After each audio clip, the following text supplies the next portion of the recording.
I want to, what I've got about 15 minutes? Okay. In the 15 minutes I have, I want to say something about the problem, and I shall mainly talk about the Indian untouchability problem, not the Nigerian or the Japanese, which is not something I know very much about. I think the Indian untouchability situation is worth studying from a variety of perspectives. One parallel would be the situation of black Americans. And when you compare the formal abolition of slavery in America in 1864 to the election of Obama as president in 2008, and you could still talk, you could still cite examples of inequality, of status and of income as between black Americans and white Americans. And the long struggle of the black American to achieve equality is very, in a sense, a very interesting parallel to study in looking at the problem of untouchability. The way I see it is that there are two sorts of problems. One is the struggle for status equality, equality of status as between human beings. And because the Indian Constitution, which was adopted in 1950, had universal adult franchise at its base, which is a very radical thing to do in 1950, considering that the French only had given franchise to women in 1945. Yeah. It was a very radical thing to do, but having done something politically radical, the government did not adopt a socially radical, social reform policies, because by and large, the Communist Party, and especially Mahatma Gandhi, were social conservatives. Mahatma Gandhi wanted to have change only on a consensual basis, avoiding conflict.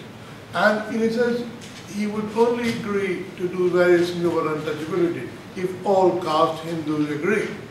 And if you kind of impose that sort of unanimity rule, you're bound to find that not going to be very much progress. So one dimension in which untouchability has been countered, or people have launched the status equality struggle, has been through the ballot box. And in this, one of the things which was shown there about those reservations is slightly inaccurate, because the reservations for what are called scheduled castes and scheduled tribes, a category first listed in White Paper of 1931, when Ramsay MacDonald was Prime Minister, there were reservations in government jobs and in higher education for people belonging to the scheduled castes and scheduled tribes. These scheduled castes and scheduled tribes were last listed in the 1931 census and have not been listed since. There's another problem. But so there is a 22% reservation for scheduled castes, scheduled tribes.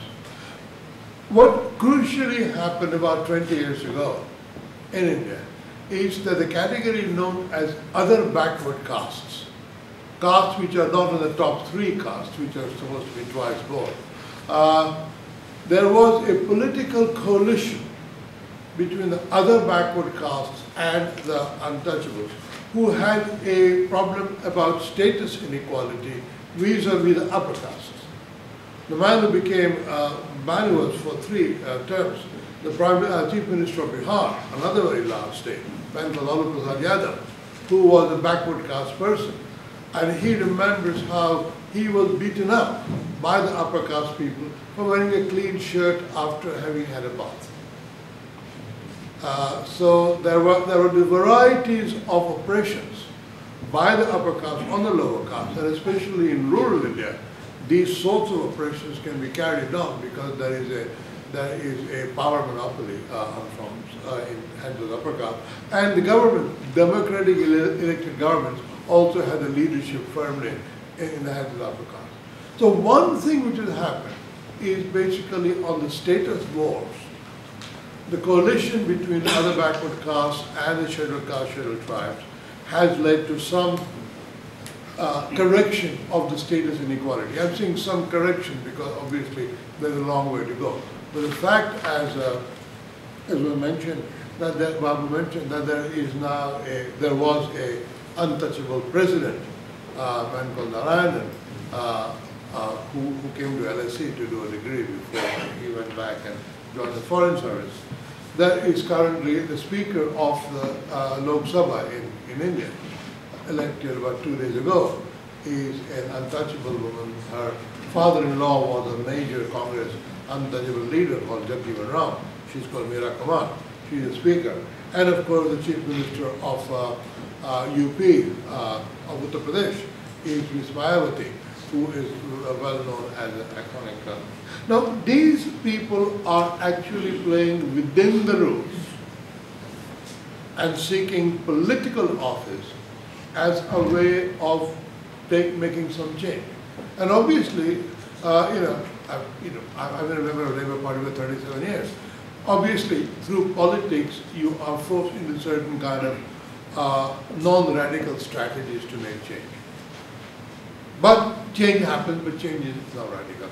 The reason why change is not radical enough is because the question of status is not the only problem. It's also a problem of class.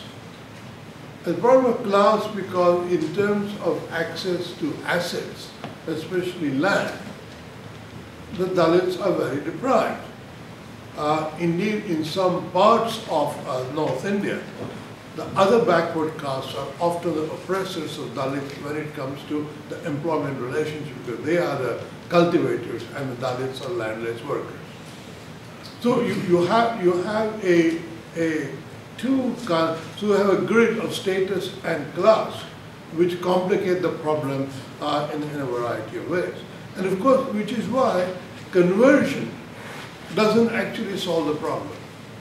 Because if you convert from Hinduism to Buddhism or to Christianity or to Islam, first of all, you lose your reservation status. And there's a big struggle going on with that. They're having struggle in Orissa and so on, as to people who have said, well, the fact that I became a Christian doesn't actually alter my economic status. I'm still deprived, I'm still treated as an untouchable by everybody else because they know I'm an untouchable regardless whether I'm a Christian or not. And so the problem is that conversion, apart from the fact that one would like to have a secular and humanist approach to these problems, it doesn't solve the problem because although it is not like a color bar, it is not like apartheid. In a small society, everybody knows who you are. They don't really need, there used to be a time in India, even when I arrived in this country, 44 years ago, English middle classes knew who was a Jew. Identically recognized, but they all knew who was a Jew or who was not a Jew.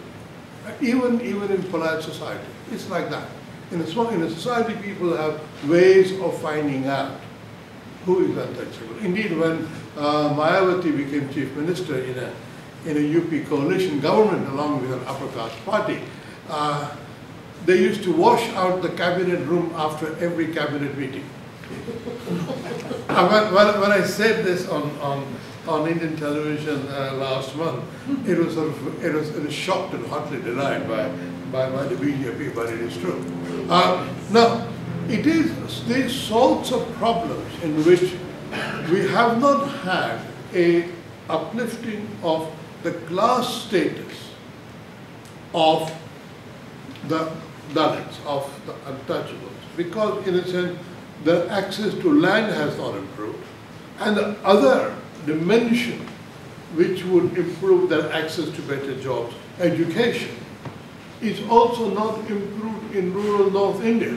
North India is a bigger problem than South India here, for reasons I don't have time to get into.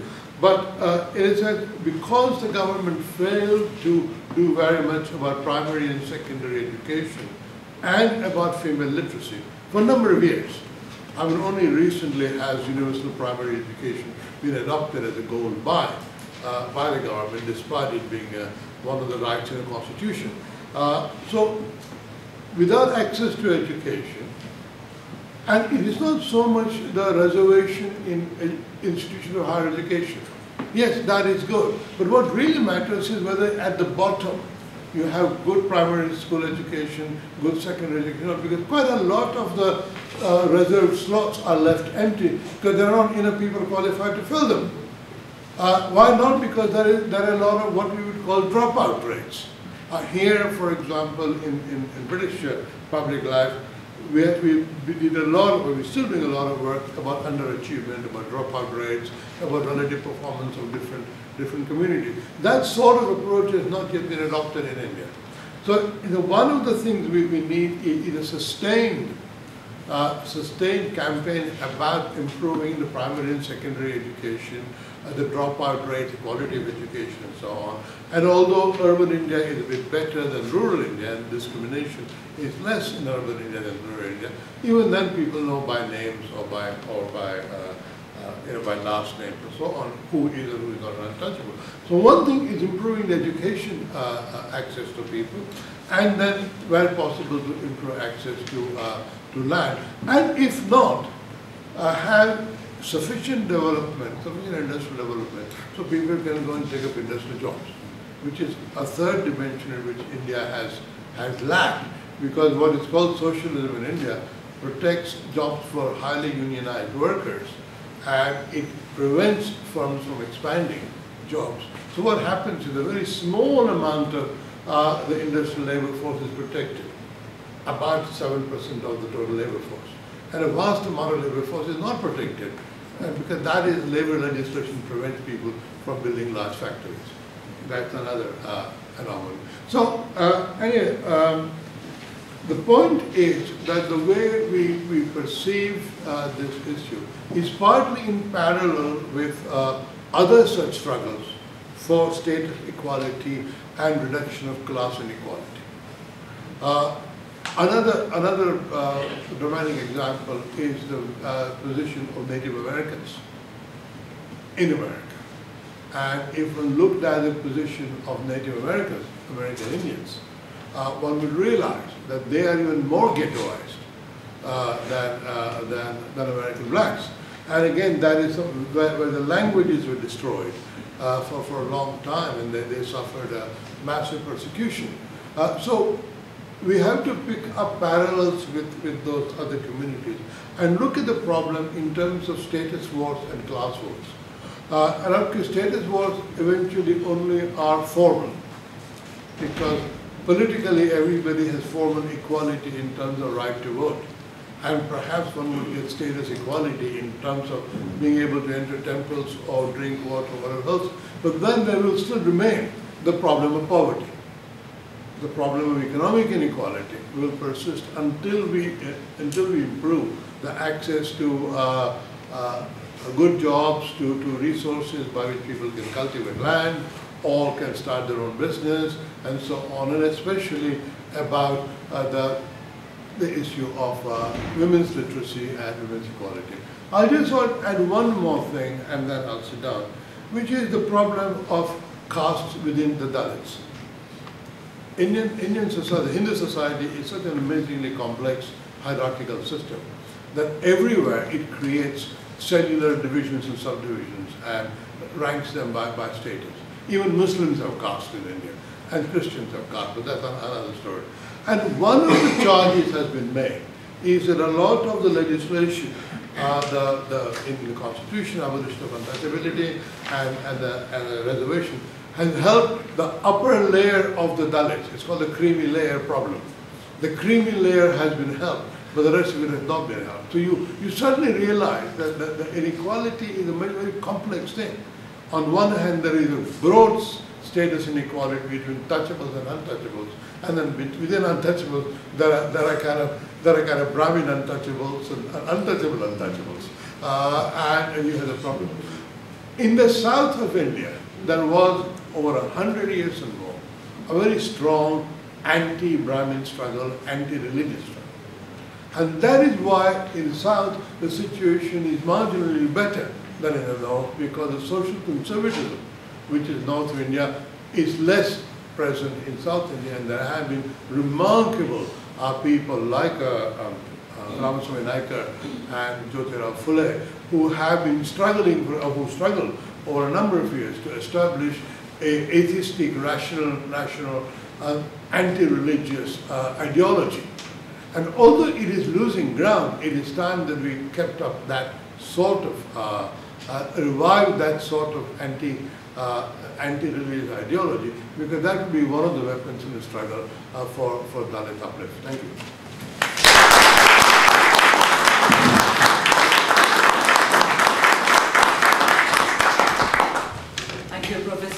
Could I also apologize? I may have to go quite soon because the ex-president of India is somewhere else, and I have to speak in another meeting. So, please go ahead.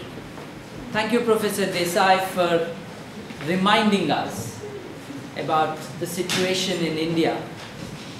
And what is of note for us is that the Brahminical system that exists in the country is still a problem, even if the Brahmins are not. Now, think of AIDS as a syndrome, a problem. Now think of what Professor Desai just said, that in the Dalit communities there is internal untouchability. Now ask yourself what kind of diabolical system this could be that allows the victim to perpetuate the system and encourages and gives meaning to the victim in life. And Professor Desai also made reference to, positively, to the rationalist, atheistic, free-thinking, anti-religious movements of South India, which over 100 years have made some difference to the lives of the people in the South. Clearly, it is a humanistic struggle which led to this perceived improvement in the lives of these people. And as we were saying in the beginning, we are saying nothing new. Dr. Ambedkar said these things, the humanists have said these things, and we are hopeful that it should be possible to take the attention back to the individual Dalits, rather than simply concentrating on scandalizing governments and setting up confrontationist situations which don't really help. Having said that, we are also respectful of those Dalits who would like to be religious. 2 years ago, I led a delegation of Dalit friends to a village temple which they were for 200 years not given access. IHEU's President Sonia Eggerix was there, so were several humanist leaders. After all, it is not for our beliefs that we are fighting, it is for their dignity. And everyone finds dignity in expressing the rights that are their entitlement by birth. And the freedom of religion is one such. And the freedom not to have a religion is also one such. And here were these Dalits who wanted to go and pray in a temple which belongs to a religion which said they were not human. It is for them to exercise the choice, and we were next to them. Just as humanist leaders like Professor Venkat Reddy have been around when the Dalits wanted to have access to the common well in the village. It should be allowed. So while our approach is humanist, underlying it is a human rights understanding and an understanding and vision that it is only through humanist, secular, free-thinking ideas and ideals that really the Dalit community could be liberated.